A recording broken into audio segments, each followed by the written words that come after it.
জিতলো কে? বিহার ভোটে জিতলো কে? হায় হায় কি হলো? হায় হায় কি হলো?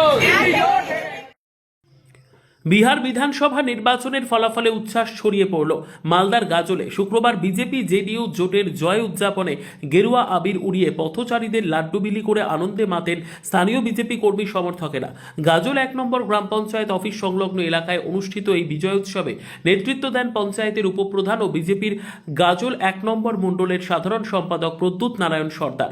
আবিরে মুখ রাঙিয়ে একে অপরকে লাড্ডু খাইয়ে এবং লাড্ডু বিতরণ করে উদযাপন করেন তারা। বিজেপি নেতা প্রদ্যুৎ নারায়ণ সর্দার দাবি করেন, বিহার বিধানসভা নির্বাচনে মোদী নীতিশ কুমারের জোট রাহুল তেজস্বীর জোটকে কার্যত পরাস্ত করেছে। তার বক্তব্য, বিহারে বিপুল জনাদেশ এনে ফের সরকার গড়তে চলেছে বিজেপি জেডিইউ জোট। সেই জয়ে উচ্ছ্বসিত হয়ে তারা এই উদযাপনে মেতেছেন। তিনি আরও জানান, বিহারের পর পশ্চিমবঙ্গ বিধানসভা নির্বাচনে বিজেপি জয়ের পথে হাঁটবে এবং তৃণমূলকে ধরাশায়ী করবে।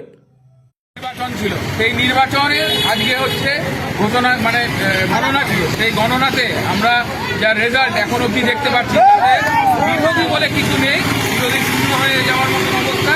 প্রায় 200-র কাছাকাছি, 200-র উপরেই আমাদের এনডিএ যে জোট রয়েছে ওখানটাতে তারা জিততে চলেছে। এবং এটা হচ্ছে আজকে বিহার হয়েছে, এরপরেই নেক্সট যেটা রয়েছে সেটা হচ্ছে আমাদের পশ্চিমবঙ্গ। এবং পশ্চিমবঙ্গই আমরা কিন্তু এরই অনুরূপভাবে আমরা কিন্তু এইখানটাতে দখল করতে চলেছি। পশ্চিমবাংলায় আমরা এনডিএ জোট এবং বিজেপির নেতৃত্বে এখানে সরকার গঠন করতে চলেছে, তারই কোনো আমাদের একটু আনন্দ প্রকাশ। কারণ বিজেপি বাংলা বিহার জানেন, বাংলার বিহার হয়ে গেছে, এরপরে বাংলা বিহারে আমাদের সেমিফাইনাল ছিল এবং ফাইনাল আমরা পশ্চিমবঙ্গে করব। এবং এখানটাতে ভারতীয় জনতা পার্টির পতাকা উঠবে এবং গেরুয়া ঝড় উঠবে, যেখানে বিরোধী বলে কিছু থাকবে না। কি কর্মসূচি করলেন আজকে? আমাদের এখানে উল্লাস করেছি আমরা আবির খেলার মাধ্যম দিয়ে, এবং সাধারণ মানুষকে লাড্ডু বিতরণ করা হয়েছে সাধারণ মানুষের মধ্যে, এবং সেটা চলছে এখন আমাদের। আপনার নাম? আমি প্রদ্যুৎ কুমার সর্দার, গাজল মণ্ডল 1-এর সাধারণ সম্পাদক এবং গাজল 1 নং গ্রাম পঞ্চায়েতের উপপ্রধান।